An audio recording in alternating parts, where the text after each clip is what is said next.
The Antikythera mechanism. The year is 60 BCE. You're standing on the deck of a Greek cargo ship, hauling statues and wine across the Aegean. A storm hits.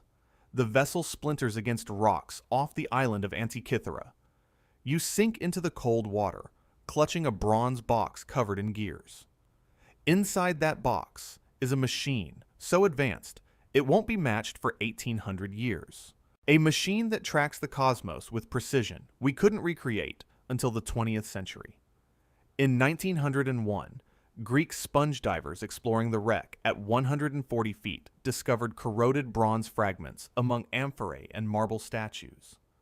Among the artifacts lay something impossible: interlocking gears, astronomical inscriptions.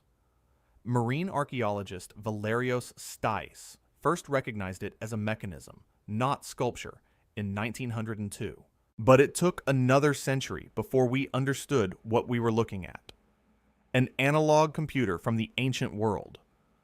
Radiocarbon dating and pottery analysis placed the shipwreck between 60 and 70 BCE. X-ray computed tomography in 2006 revealed 30 bronze gears packed into a wooden box the size of a shoebox. The front dial shows the zodiac and Egyptian calendar.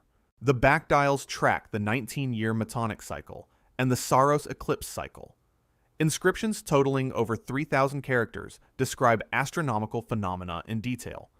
Michael Wright and Tony Freeth published their findings in Nature in 2006, demonstrating it could predict solar and lunar eclipses decades in advance with startling accuracy. The gear teeth precision is approximately 1 millimeter, achieved with hand tools. One gear had exactly 223 teeth, matching the 223-month Saros cycle. Bronze alloy analysis matches Mediterranean metallurgy from the Hellenistic period. But here's what makes it impossible. The mechanism includes a differential gear. That's a device that splits rotational input into two outputs. Historians thought this technology first appeared in 1575. Yet, here it is, fully realized, from a world without electricity, without precision instruments, without industrial manufacturing. Mainstream archaeologists explain it like this. Greek astronomers like Hipparchus had sophisticated mathematical models. This device simply mechanized known calculations. It's rare because bronze was valuable and often melted down for reuse. Perhaps only royal courts or temples could afford such precision instruments. The knowledge existed. Someone just decided to build it. But differential gears didn't appear in any other known device for 1,500 years. No ancient text describes anything remotely this complex.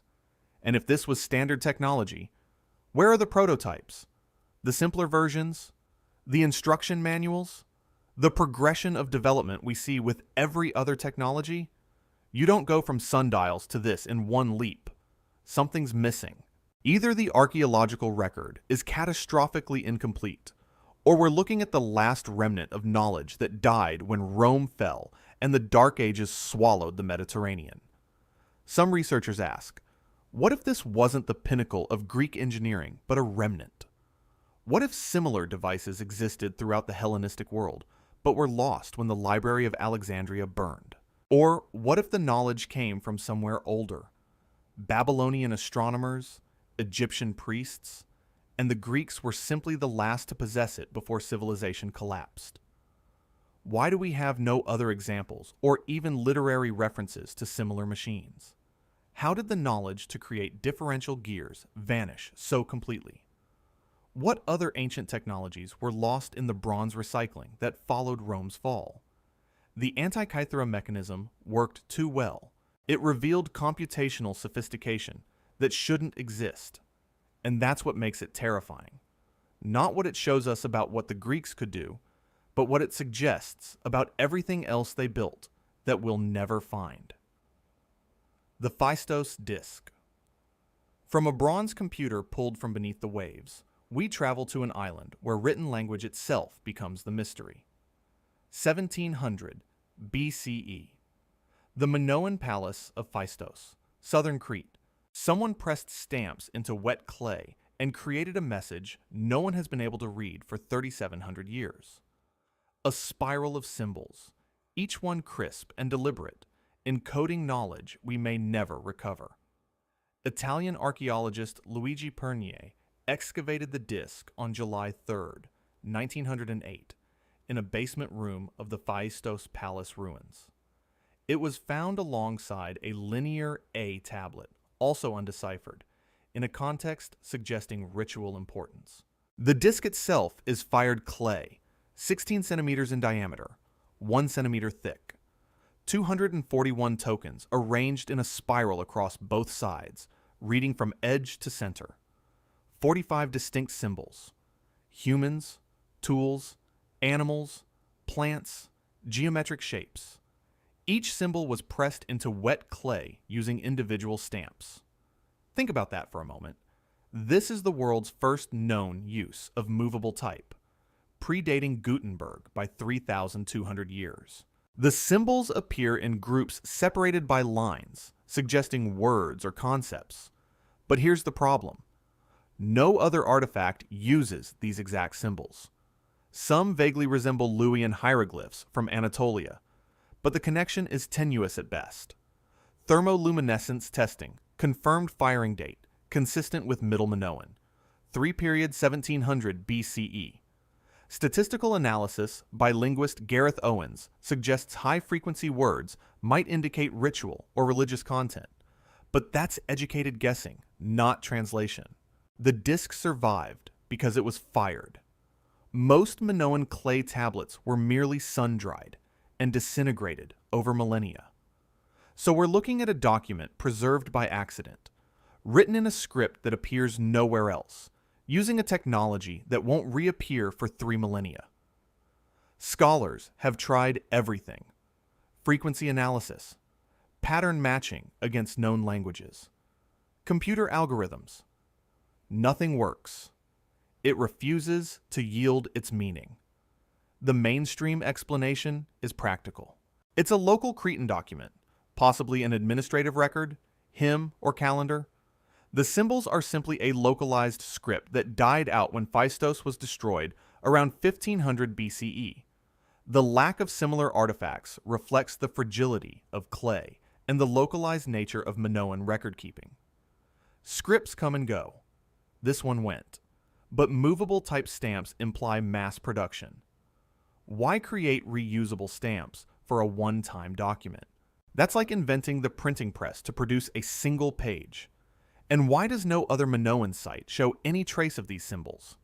Not Knossos, the Grand Palace with its extensive archives. Not Malea or Zakros. If it's Cretan, why is it utterly unlike Linear A or Linear B, the other Minoan scripts we found? Those scripts evolved, changed, left archaeological trails. This appeared fully formed and vanished without trace. Some epigraphers propose it came from outside Crete, perhaps Lycia, Philistia, or even the mysterious sea peoples who ravaged the Mediterranean around 1200 BCE. Others suggest it's not writing at all, but a board game or ritual diagram. Linguist Stephen Fisher claimed a solution in 2010, identifying it as a pregnancy ritual. Most scholars rejected his interpretation immediately. Yet, no theory commands consensus. The disc sits in the Heraklion Museum, silent and mocking. What if it was deliberately unique? A diplomatic gift inscribed with a message meant only for the recipient. A sacred object whose very inscrutability was the point. A message meant to be unreadable except by initiates who held the key. We'll probably never know. The Phaistos disc remains what it's always been, a spiral of perfect mystery, challenging every attempt to crack it, reminding us that not all ancient voices can be translated. Some are lost forever. The stone spheres of Costa Rica. From spirals of undeciphered symbols, we leap across the ocean to spheres of impossible perfection. 600 CE, the Diquis Delta, Pacific coast of Costa Rica. Imagine carving a sphere 8 feet across from solid granite, so perfectly round that modern instruments struggle to detect imperfections. no wheel, no metal harder than copper, just stone and time. Now, imagine making 300 of them. United Fruit Company workers clearing jungle for banana plantations in the 1930s uncovered hundreds of stone spheres arranged in lines and geometric patterns. Archaeologist Doris Stone documented them in 1943. Systematic study began with Samuel Lothrop's Smithsonian expedition in the 1950s. What they found defied explanation. Over 300 spheres documented across the delta, sizes ranging from 10 centimeters to 2.57 meters in diameter. The largest weighs approximately 15 metric tons, 33,000 pounds of stone carved into near-perfect roundness. They're made from gabbro, an igneous rock harder than granite, along with limestone and sandstone. Radiocarbon dating of associated artifacts places creation between 600 and 1000 CE by the Dequise culture. Laser scanning by John Hoops at the University of Kansas in 2010 found sphericity accurate to within 5 millimeters on a 2-meter sphere. That's precision of 99.8%. Some were arranged in astronomical alignments or geometric patterns. Triangles, straight lines up to 40 meters long. Many original configurations were destroyed by plantation work. Some spheres were stolen, blown apart by treasure hunters searching for gold, or relocated as lawn ornaments. UNESCO granted World Heritage Site designation in 2014. Here's what makes them impossible. The Dequise people had no metal harder than copper. They likely shaped these spheres by pecking with harder stones, thermal stress using fire and water cycling, and grinding. But pecking doesn't explain the precision. You can pound stone for centuries and still not achieve sub-millimeter roundness. Modern stone carvers using power tools struggle to match this accuracy. How did they measure sphericity without calipers or mathematical formulas for volume? How did they transport 15-ton stones across swamps and rivers without wheels or draft animals? And why did this culture vanish completely by 1500 CE, leaving no oral tradition explaining the sphere's purpose? Archaeologists propose the Dequise people were master stone carvers who developed sophisticated techniques over generations. They used the reduction method, pecking away at a boulder, constantly measuring with cords, until approximate sphericity emerged, then grinding smooth. The precision reflects patience and skill, not advanced technology. They served as status symbols, marking plazas and elite burials, proof of power, monuments to authority. But how did they achieve sub-millimeter precision with Stone Age tools? Modern attempts require constant laser measurement and computer-guided machinery. And why this particular form? Spheres are among the hardest geometric shapes to create by hand. If you wanted status symbols, pyramids are easier. Obelisks are simpler. Spheres demand perfection at every angle, every curve, every point. One mistake and you start over. Why invest that effort? Some researchers point to astronomical alignments and propose the spheres mapped celestial patterns or marked solstices. Others note their placement often leads to or from burial sites, suggesting underworld symbolism. Souls rolling like cosmic spheres through the afterlife. The technical precision hints at knowledge that may have been lost when Spanish conquest and disease obliterated the Dequise culture. Could they represent a forgotten cosmology? A map of the heavens rendered in stone? We're left with 300 perfect spheres scattered across a jungle, each one a question carved in granite, each one waiting for an answer that may never come. The Plain of Jars. From perfect spheres in the jungles of Central America, we travel to the windswept plateaus of Laos, where stone containers big enough to hold bodies wait in silence. 500 BCE to 500 CE, the Xieng Kuang Plateau, northern Laos. Stand on a grassy hillside, scattered with massive stone jars, each carved from solid rock, some tall enough to swallow 3 men. No lids, no inscriptions, no bodies inside, just emptiness and wind. Who carved them? Why? And what did they once contain? French archaeologist Madeleine Colani surveyed the sites in the 1930s, documenting over 90 jar sites across the plateau. Her 1935 monograph proposed them as ancient burial urns. Modern excavations beginning in 1994 by Australian and Lao teams have expanded knowledge but deepened mysteries. Over 2,100 jars documented across approximately 90 sites in Xiangkhouang province. Jars range from 1 to 3 meters tall, weighing up to 14 metric tons, 30,000 pounds. They're carved from sandstone, granite, and conglomerate breccia, quarried up to 8 kilometers away from placement sites. Radiocarbon dating by Dougal O'Reilly's Australian National University team in 2016 places primary use between 500 BCE and 500 CE. Most jars have lip rims, suggesting they once had lids. Few lids survive. Human remains, burial goods including beads, bronze objects, and ceramics, plus cremated bones were found near but rarely inside jars. Site 1 at Bon Ang contains 334 jars, including the largest, 3 meters tall, 6 metric tons. No clear settlements nearby. Jars stand in isolation on hilltops and ridges. Bomb craters from the secret war between 1964 and 1973 scar many sites. Unexploded ordnance still contaminates areas, limiting excavation. This is one of the most heavily bombed places on Earth, and buried among the unexploded bombs are ancient jars whose purpose we've forgotten. Archaeologists interpret them as mortuary vessels. Kalani proposed bodies were placed in jars to decompose, then bones were cremated and interred nearby, a two-stage burial process. The effort reflects the importance of ancestor veneration in Iron Age Southeast Asian cultures. Their massive size signals communal labor and social stratification. Building these jars required organization, planning, resources. They're monuments to the dead. But why no lids survived if they were burial containers? Stone lids wouldn't decompose.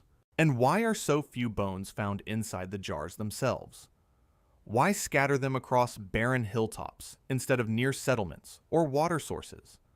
Some jars show burn marks inside. Were they kilns? Fermentation vats for rice wine? Or something ritual we can't fathom? The hilltop placement might indicate astronomical significance. Several sites align with winter solstice sunset. Local legends speak of giants who drank rice wine from the jars to celebrate victory over enemies. Folklore surely, but folklore often preserves memory. Some researchers propose they distilled alcohol or stored monsoon rainwater for rituals. What if the jars weren't for the dead, but for offerings to the sky? Vessels to collect celestial favor or divine presence? What if they served as resonance chambers for sound during ceremonies, their hollowness amplifying chants across the plateau? How were 14-ton jars transported uphill across rough terrain without wheels or cranes? Why did this culture invest so much labor into these objects, but leave no other monumental architecture? What was the actual function? Burial, storage, ritual, or something entirely different? The Plain of Jars refuses to answer. It sits under the sky, 2,000 stone containers waiting to be filled with understanding we may never possess. Roman dodecahedrons. From open stone jars in Laos, we shift to bronze objects found buried across Europe. Objects with shapes as beautiful as they are meaningless. 150 to 400 CE. The Rhine-Danube frontier provinces of the Roman Empire. Picture a bronze object small enough to fit in your palm, hollow, with 12 pentagonal faces, each face pierced by a circular hole of different diameter, each corner sprouting a knobbed protrusion. Hundreds have been found from Wales to Hungary. Not one ancient text mentions them. Not one comes with instructions. They are among the most common artifacts from Roman Europe, and we have no idea what they are. First discovered in the 1700s, over 130 dodecahedrons have been excavated from Roman sites, primarily in Gallo-Roman territories. Modern France, Germany, Switzerland, Belgium, Netherlands, Roman Britain. They appear in hoards, graves, and settlements, but curiously, never in Roman Italy itself. Not in Rome. Not in Pompeii. Not anywhere in the Mediterranean core of the empire. Only on the frontiers. Only in the cold northern provinces, where Rome met Germania and Gaul. Each one is hollow bronze construction, with 12 pentagonal faces. Each face has a circular hole. Hole diameters vary between faces on the same object. No two dodecahedrons are identical in hole pattern. Each of the 20 vertices has a small knobbed sphere. Weight ranges from 70 grams to 250 grams depending on size. Found in contexts dating from the 2nd to 4th centuries CE. Some found in military camps, others in civilian settlements or graves. A few examples found with coins inside, but most hollow and clean. Surface decoration occasionally includes zodiac symbols or geometric patterns, but this is rare. No Latin or Greek text mentions them. No depiction in mosaics, frescoes, or sculptures. It's as if they existed in a parallel world, invisible to Roman literature and art. For an empire obsessed with documentation, that silence is deafening. The Romans wrote manuals for everything. How to build aqueducts, how to lay siege, how to cook dormice. But not a single word about these objects that were mass-produced across their northern territories for over 200 years. Archaeologists are genuinely stumped. Theories include surveying instruments for measuring distances or angles, candle holders, calibration tools for water pipes, dice for gaming, knitting aids for glove fingers, religious or ritual objects, military range-finding devices, decorative items. None fits all evidence. Each theory explains some features while failing to account for others. But if they were practical tools, why the artistic variation in hole sizes and decorative knobs? Function usually demands standardization. If religious, why no mention in a religion obsessed with documenting rituals? Roman religion was bureaucratic.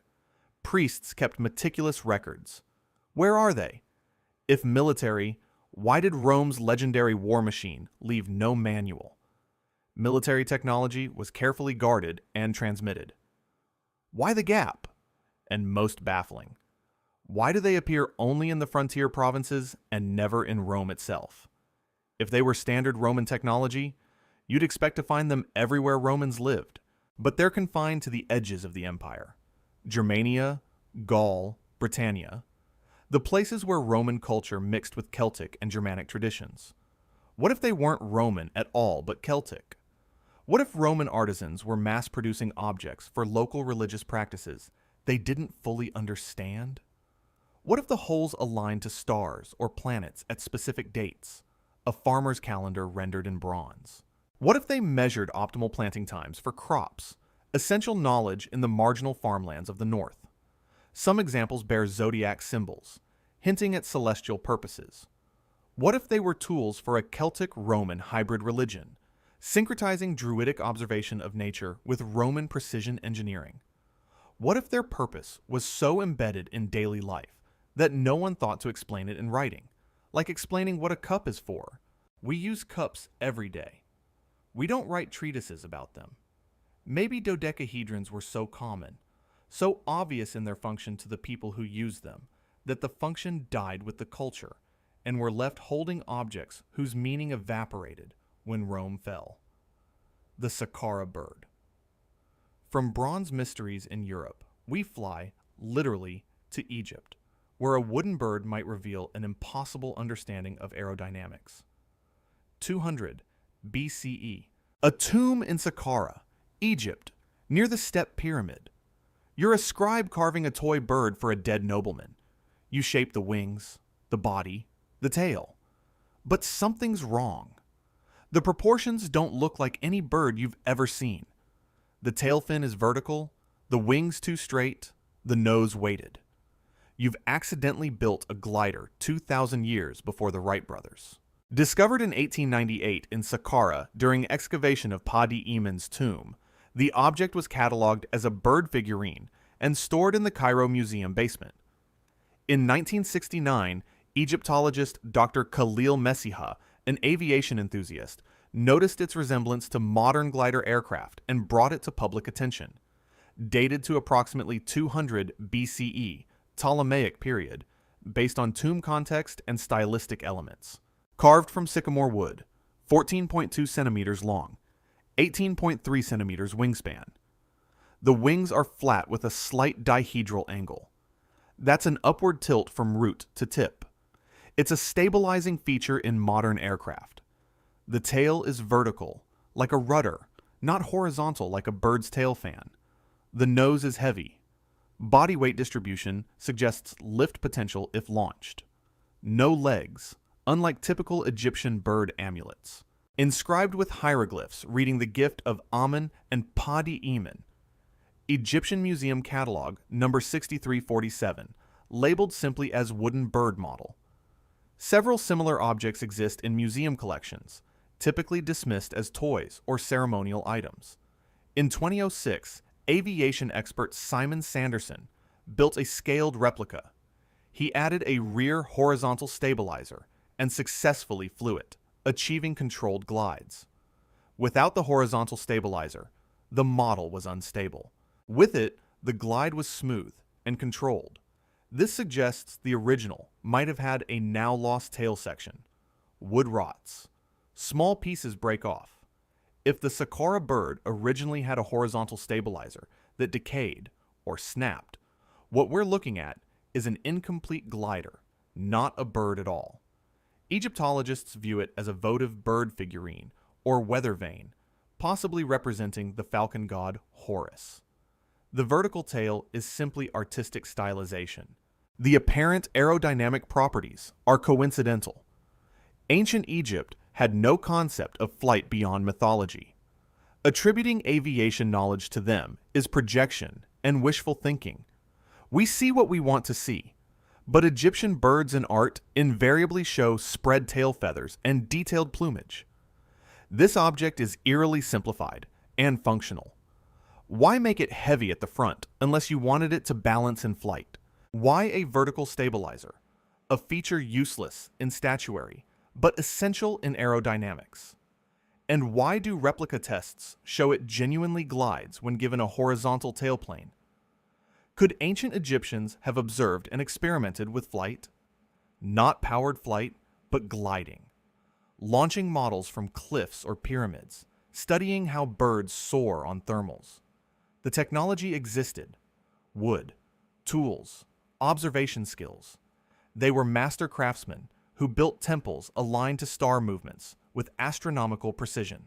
They understood leverage and mechanics well enough to move 100-ton obelisks. Is it so impossible they experimented with aerodynamics? Some researchers propose the bird was a scale model for a theoretical larger glider, or even a ritual object meant to carry prayers skyward in functional, not just symbolic terms. What if Egyptian priests launched these models during ceremonies, watching them glide over the Nile as physical manifestations of souls ascending to the afterlife? We'll never know. The Saqqara Bird sits in its museum case, wings spread, eternally ready for a flight that may or may not have been its original purpose. The Voynich Manuscript. From wooden wings, we descend into vaults of text. A manuscript no codebreaker has ever cracked. Early 15th century CE, likely 1404 to 1438. Origin unknown, surfaced in Italy. Open a book written in a language that doesn't exist, illustrated with plants that don't grow on Earth, depicting astronomical diagrams that map no known sky, filled with naked women bathing in green liquid inside impossible plumbing. Every cryptographer, linguist, and AI that has tried to read it has failed. It might be the most mysterious book in existence, or the most elaborate hoax. Polish book dealer Wilfred Voynich purchased it in 1912 from the Jesuit college at Villa Mondragone, Italy. A letter found inside attributed ownership to Holy Roman Emperor Rudolph II, who reportedly paid 600 gold ducats, a fortune, believing it was the work of Roger Bacon. It's now housed in Yale's Binecke Rare Book Library as manuscript 408. Radiocarbon dating by the University of Arizona in 2009 dates the vellum to 1400, 4 to 1438 CE. Written in an unknown script containing approximately 170,000 glyphs, forming roughly 35,000 words. Statistical analysis shows linguistic structure, patterns consistent with natural language, Zipf's law distribution, distinct dialects in different sections, illustrations divided into botanical, 113 plant drawings mostly unidentifiable, astronomical, circular diagrams with stars and moons, biological, nude women in interconnected pools, pharmaceutical, jars and plant parts, cosmological, no corrections, crossouts, or mistakes, suggesting either a cipher or a copied text. Attempted decipherments by William Romain Newbold in the 1920s, rejected. Leo Levitov in the 1980s, rejected. Countless others, all failed peer review. 2016 to 2017. AI analyses at University of Alberta suggested text structure resembles Hebrew with vowels removed, but translation attempts yielded gibberish. Some pages fold out to display 6-page astronomical diagrams with concentric circles and zodiac-like symbols. Pigments and ink consistent with 15th century European manuscripts confirmed by Macron Associates analysis. Scholarly consensus is divided. Some believe it's an elaborate hoax, meaningless gibberish designed to look like language. Others think it's a genuine cipher concealing heretical knowledge. Alchemy, medicine. A third camp proposes it's written in an artificial language or shorthand lost to time. The decorative nature argues against pure hoax.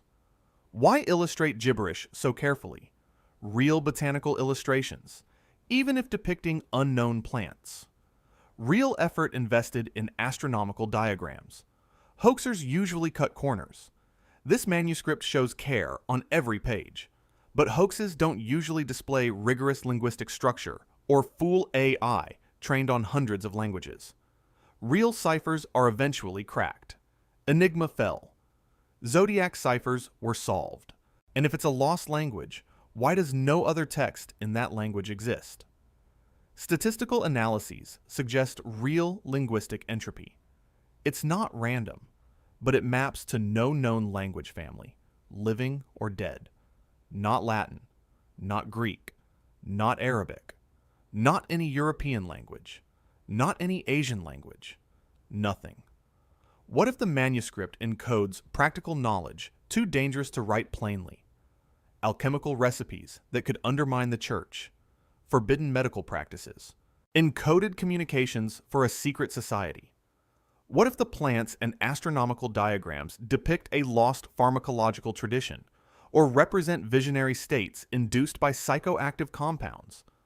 What if it's a constructed language from a 15th century experiment in universal communication, a philosophical language preceding Leibniz by 200 years? The Voynich manuscript refuses to yield. It sits in its climate-controlled case at Yale. 240 pages of elegant mystery. A book that might say everything or nothing, and we have no way to tell the difference. The Dendera Light. From pages we cannot read, we return to stone we can see but cannot believe. Carvings in Egypt that look disturbingly like electric light. 50 BCE. The Temple of Hathor, Dendera, Egypt. Walk into a dark chamber beneath the temple and shine your flashlight on the wall. You see a relief carving, a massive bulb-shaped object resting on a pillar with a serpent twisting inside, powered by a cable snaking toward a box. It looks exactly like a Crookes tube, the precursor to the light bulb, but this was carved 2,000 years before electricity. The subterranean crypt reliefs were documented by French archaeologist Auguste Mariette in 1857 and later photographed extensively. They're part of the Ptolemaic-era temple complex dedicated to Hathor, built during the reign of Cleopatra's father, Ptolemy XII. 3 reliefs in the southern crypt of the Dendera temple, dated to approximately 50 BCE. Primary bulb images show elongated shapes similar to Crookes tubes. Early cathode ray tubes invented in 1875. Inside each bulb, a serpent extends from a lotus flower. Objects rest on djed pillars, symbol of stability and Osiris's backbone. Cable-like braided lines connect to box-like objects on the floor. Human figures hold up the bulb shapes with upraised hands. Hieroglyphic inscriptions accompany images, describing New Year's festival rituals. Egyptologist Wolfgang Waitkus, in 1992, translated inscriptions as ceremonial texts, invoking the sun god's birth. Engineer and alternative researcher Peter Krasa, in 1973, first proposed electrical interpretation. No evidence of soot on temple ceilings, despite deep interior chambers requiring illumination during construction. Egyptologists universally interpret the images as mythological. The bulb is a lotus flower from which the sun serpent god emerges at creation. The djed pillar represents Osiris. The cables are symbolic lines of divine power. The inscriptions explicitly reference mythology, not technology. The resemblance to modern electrical devices is pareidolia. We see what we expect. A person from the age of electricity looks at ancient art and projects modern technology onto ancient symbols. It's the cargo cult fallacy in reverse. But why do the reliefs depict objects never seen in any other Egyptian temple art? Egyptian art is remarkably consistent. Symbols repeat across millennia. The Ankh, the Waz scepter, the djed pillar, but these bulb shapes appear only at Dendera. Why the intricate mechanical details? Braided cables, insulating pillars, box-like bases. If these are purely symbolic, why the precision? And how did the Egyptians illuminate deep crypts and tombs to paint elaborate ceiling frescoes without leaving torch soot? A problem that plagues most ancient sites. Every oil lamp produces soot. Every torch blackens stone. Yet many Egyptian tombs have pristine ceilings, painted in vivid color, with no smoke damage. The standard explanation is that they used polished copper mirrors to reflect sunlight deep into the chambers. This works for chambers near entrances, but becomes geometrically impossible for chambers dozens of meters underground with multiple turns. You lose too much light with each reflection. So, how did they see? Could ancient Egyptians have discovered basic electrochemical principles? The Baghdad battery demonstrates that galvanic cells existed in the ancient world. Some engineers have constructed working replicas of the Dendera light using ancient materials, copper, zinc, acidic solutions, and achieved faint illumination. Not bright by modern standards, but enough to see in a dark crypt. What if the images record now lost experimental technology? Or priestly knowledge deliberately encoded in religious symbolism to prevent its dissemination? What if mythology and actual knowledge coexist in the same image, gods representing principles later lost? The Dendera light remains what it's always been, either the most profound misunderstanding in archaeology or a glimpse of knowledge carefully hidden in plain sight. We see a light bulb. Egyptologists see a lotus. Both can't be right. Or maybe they both are. The Baghdad battery. From Egyptian reliefs that might show light, we travel to Iraq, where clay jars might have generated it. 250 BCE to 250 CE. Kujut Rabu, near Baghdad, Iraq. You're excavating a Parthian village when you find a clay jar. Inside, a copper cylinder, an iron rod, and traces of acidic residue. You've just unearthed what might be a 2,000-year-old battery, a galvanic cell capable of generating voltage. The question is, did ancient Iraqis accidentally create electrochemistry, or did they know exactly what they were doing? German archaeologist Wilhelm Koenig discovered the artifacts in 1936 while excavating Kujut Rabu, a Parthian settlement southeast of Baghdad. He published his findings in 1938, proposing they were primitive batteries. The objects are now in the National Museum of Iraq, Baghdad Museum. Clay jars approximately 14 centimeters tall, with copper cylinders soldered with lead-tin alloy sealed inside. Iron rods inserted into copper cylinders, separated by asphalt plugs at the top. Insulation. Estimated date 250 BCE to 250 CE, Parthian and early Sasanian period, though some artifacts may be earlier. Koenig discovered 12 such jars. Other similar objects found later. When replicas are filled with acidic solutions, vinegar, wine, citrus juice, they generate approximately 1.1 to 2 volts. Mythbusters in 2005 successfully used replicated batteries to electroplate copper onto silver. Corroded iron rods suggest prolonged exposure to acidic solution. No clear archaeological context. Jars found scattered, not in workshop or industrial setting. Similar objects found at Seleucia and Ctesiphon. Most archaeologists argue they were used to store scrolls, with the metal components being coincidental. Others propose they were ritual objects. Electroplating theory suggests they might have been used to gild statues or jewelry using low-voltage electrolysis, a process medieval alchemists attempted. However, no Parthian texts reference such technology, and no electroplated artifacts from the period have been conclusively identified. The silence is total, like the dodecahedrons, like the Voynich manuscript. Objects that work, that function, that achieve technological results, but leave no paper trail. But why seal an iron rod inside a copper cylinder with asphalt if you're just storing scrolls? The design is functionally identical to Volta's pile, invented in 1800. Replicas generate measurable current. Modern electrochemical engineers who've examined the design confirm it's a working galvanic cell.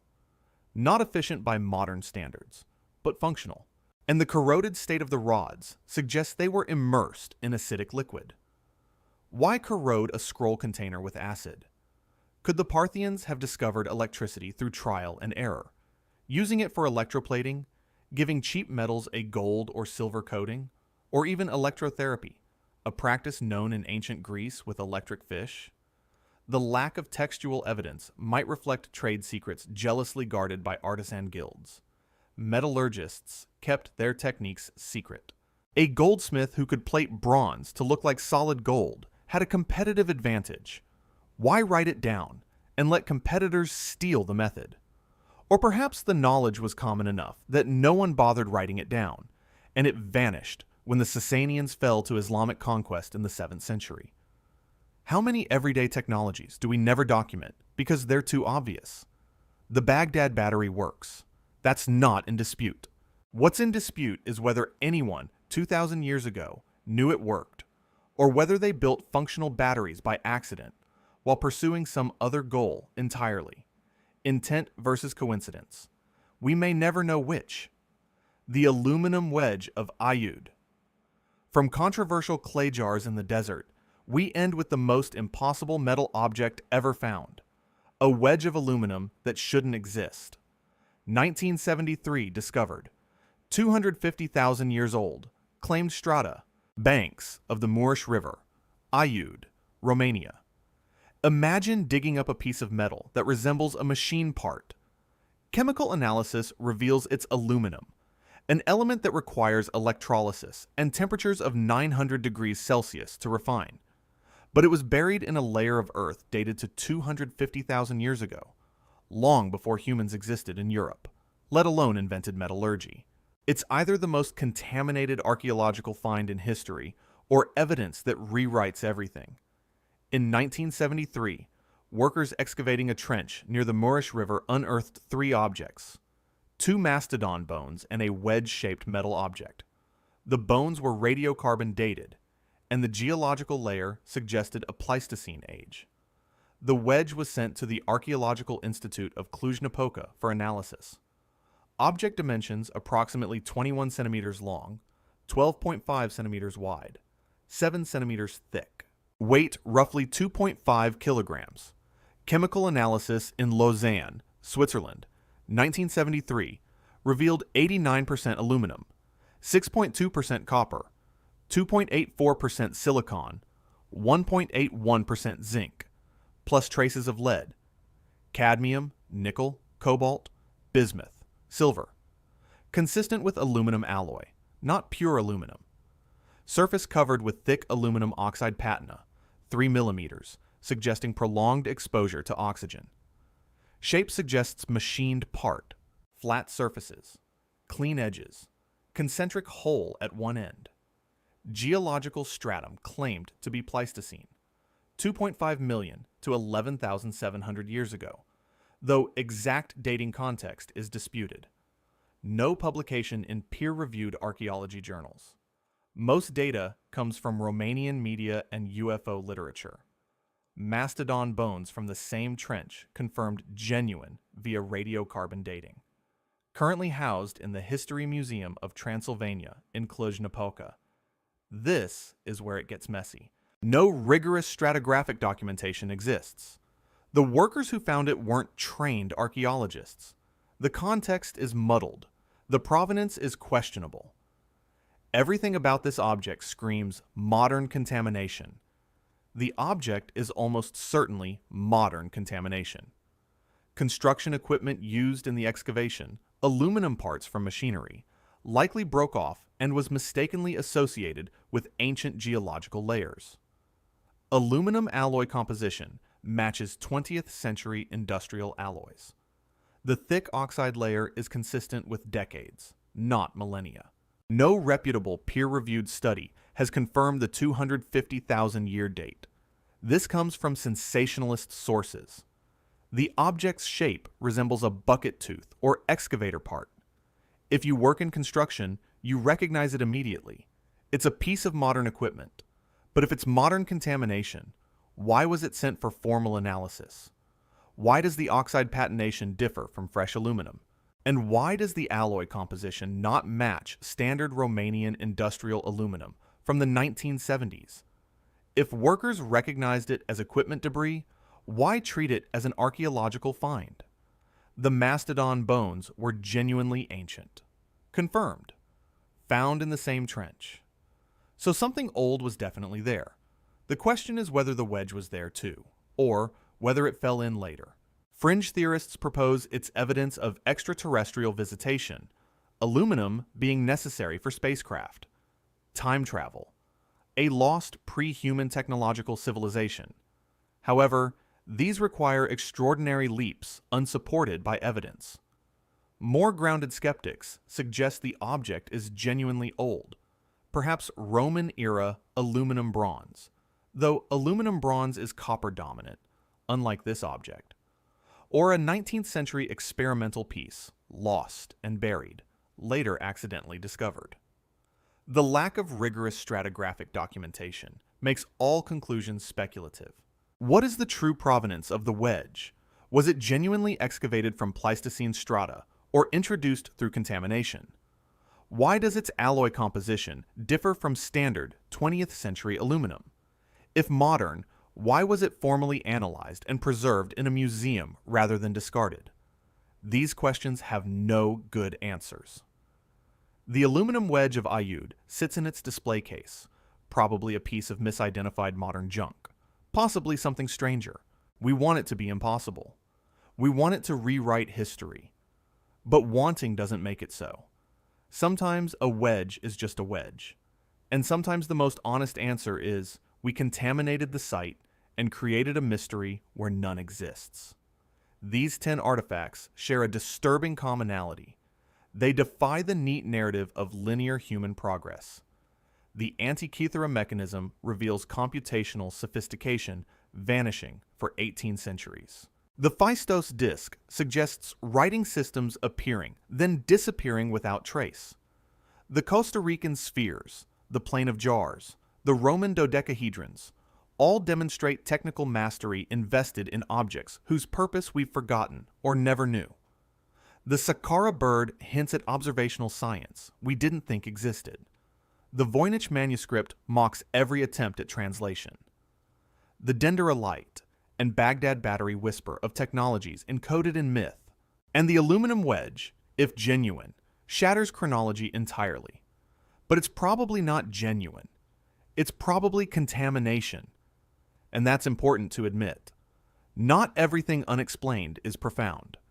Sometimes we just messed up the dig. Archaeologists and historians provide reasonable explanations grounded in known cultural practices.